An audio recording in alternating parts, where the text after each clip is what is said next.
Well, we are at 3625 South Decatur Boulevard, the Gloria Park Villa apartments. We're next to Building 13.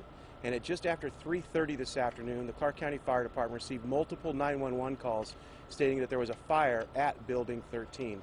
Upon the first arrival of our units, they did note that there was smoke and fire coming from a second floor apartment unit. And upon entry into that unit, they found the same smoke and fire, and the fire had extended into the attic space and was rapidly extending to other apartments. They began an initial attack, heavy attack in that attic, trying to stop the spread of the fire, and about that time the roof collapsed. So we did have partial roof collapse with our crew's interior at that time.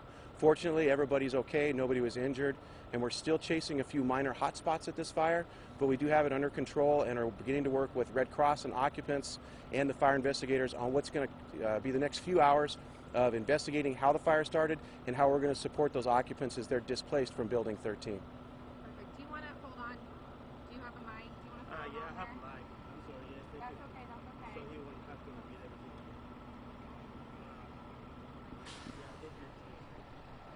Thank Is that you. weird if I give you a second one? Yeah, that's fine. I'm running out of hands, though. That's as good as it gets. Okay, no one else will come.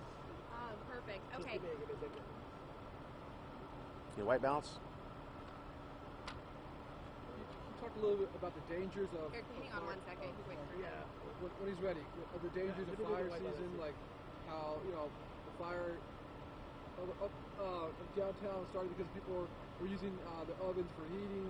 Just give a warning to the community in general about fire dangers during this time, cold season. Sure, Yeah. sure, I can touch on that. Thank you.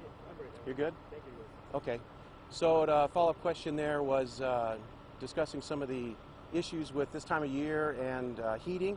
We don't know what started this fire yet, so it's very early or premature to even guess what started it. However, this is a time of year when we do see an increase in fires started by supplemental heating devices, be they space heaters, portable heaters, or ovens, as we saw a couple weeks ago in a tragic fire up in the city of Las Vegas. We just want people to be cognizant of what's around those heating devices. If it's flammable, like cardboard, paper, furniture, clothing, anything like that, we've actually seen in the past years people put their wet socks on a space heater so it would dry their socks out faster, and in turn it lit their socks on fire and burned up their residence. So we want people to be very cautious with where they place those heaters, how long they use those heaters, and what's around them. And you said fire crews were inside when that roof collapsed. Talk a little bit more about that. What happened? How many people were inside? Well, I wasn't here at that time. I was still getting notified of the event and trying to work my way across town. Typically, there would be 6 to 8 personnel inside of an apartment building like that at that phase of a fire engagement, a fire attack. So, when it starts to come down, you hear it. It'll come through the ceiling, and they're just lucky that nobody really got hit with anything hard or was in any bad spots. And that's going to be a place we're going to have to avoid throughout the night as we're working the hot spots and any other salvage operations that we're doing. We have to be cognizant of the structural damage. And as far as residents are concerned, do we know how many live in this building? Was anyone inside when it happened?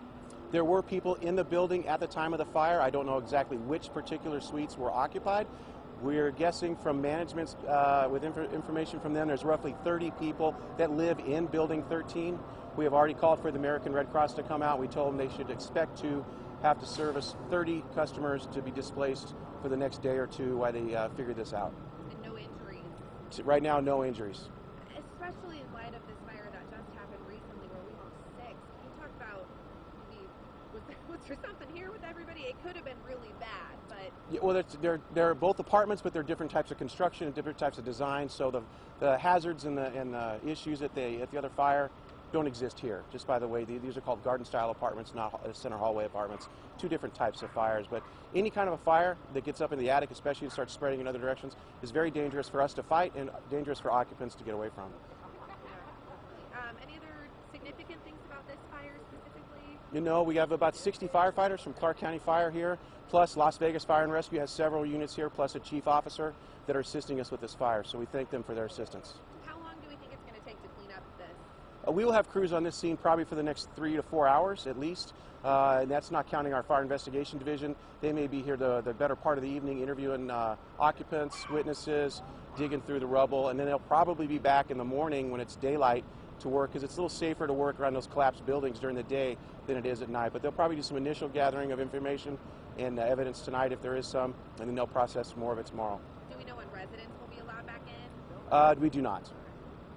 Is the roof collapse kind of odd because it kind of happened pretty fast. The fire happened, you guys are called out, and the roof collapsed in a relatively short time. Yeah, I'm not sure exactly the total time frame on this one before it collapsed. I have been in situations like this in the past where the roof starts coming in on us, and it does happen very fast, and it's you know it when it's happening. What is the training? What are firefighters taught to do if a roof collapses? Well, the captain that's with the crews inside, they're in charge of that crew's safety, the environment that they're working in, although to say that somebody's involved is responsible for the safety of people inside a burning building, but that's the captain's job, is to make sure they're in as good environment as they can be, that they're effecting a firefight, and that if something goes wrong, everybody knows where the exits are, and they know how many people are in the building. That's the most crucial thing, is the accountability of how many people we have in that danger space, and did they all get out once they call for an evacuation.